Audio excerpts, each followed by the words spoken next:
Mother Holle. Once upon a time there was a widow who had 2 daughters.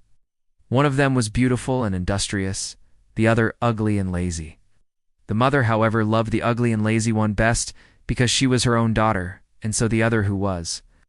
Only her stepdaughter was made to do all the work of the house and was quite the Cinderella of the family. Her stepmother sent her out every day to sit by the well in the high road, there to spin until she made her fingers bleed. Now it chanced one day that some blood fell onto the spindle, and as the girl stopped over the well to wash it off, the spindle suddenly sprang out of her hand and fell into the well.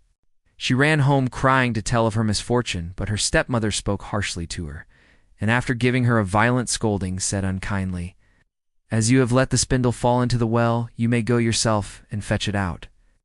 The girl went back to the well not knowing what to do, and at last in her distress, she jumped into the water after the spindle. She remembered nothing more until she awoke and found herself in a beautiful meadow, full of sunshine, and with countless flowers blooming in every direction. She walked over the meadow, and presently she came upon a baker's oven full of bread, and the loaves cried out to her, take us out, or alas, we shall be burnt to a cinder. We were baked through long ago." So she took the bread shovel and drew them all out. She went on a little farther, till she came to a tree full of apples. shake me, I pray," cried the tree. "My apples, one and all, are ripe." So she shook the tree, and the apples came falling down upon her like rain. But she continued shaking until there was not a single apple left upon it. Then she carefully gathered the apples together in a heap and walked on again. The next thing she came to was a little house, and there she saw an old woman looking out with such large teeth that she was terrified and turned to run away. But the old woman called after her, "What are you afraid of, dear child? Stay with me. If you will do the work of my house properly for me, I will make you very happy.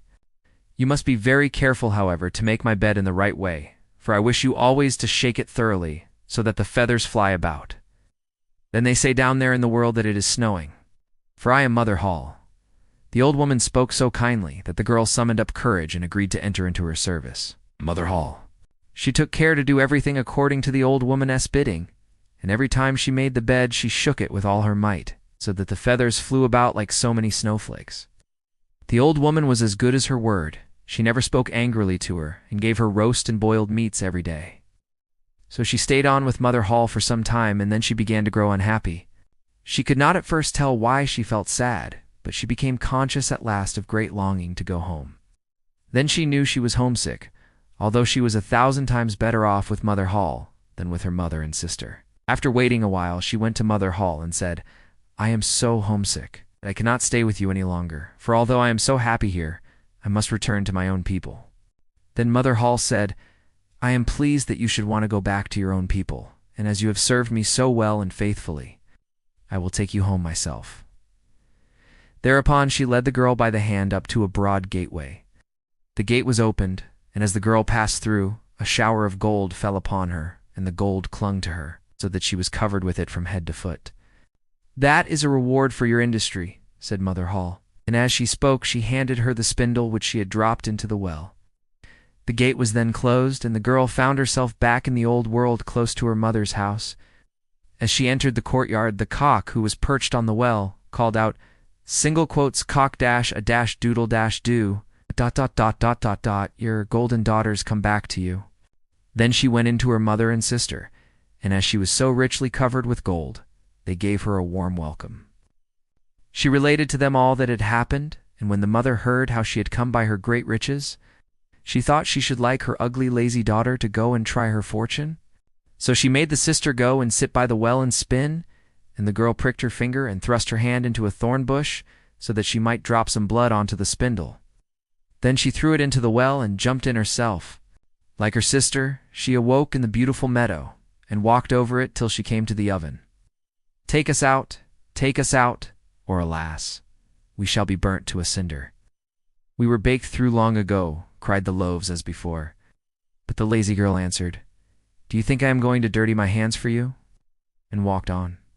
Presently she came to the apple tree. shake me, I pray.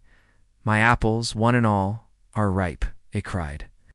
But she only answered, "A nice thing to ask me to do. One of the apples might fall on my head, and passed on. At last she came to Mother Holle's house, and as she had heard all about the large teeth from her sister, she was not afraid of them, and engaged herself without delay to the old woman. The first day she was very obedient and industrious, and exerted herself to please Mother Holle, for she thought of the gold she should get in return. The next day, however, she began to dawdle over her work, and the third day she was more idle still. Then she began to lie in bed in the mornings, and refused to get up. Worse still, she neglected to make the old woman's bed properly, and forgot to shake it so that the feathers might fly about. So Mother Holle very soon got tired of her and told her she might go. The lazy girl was delighted at this, and thought to herself, "The gold will soon be mine." Mother Holle led her, as she had led her sister, to the broad gateway. But as she was passing through, instead of the shower of gold, a great bucket full of pitch came pouring over her. "That is in return for your services," said the old woman, and she shut the gate. So the lazy girl had to go home covered with pitch, and the cock on the well called out as she saw her, "Cock dash a dash doodle dash do. Your dirty daughter's come back to you." But, try what she would, she could not get the pitch off, and it stuck to her as long as she lived.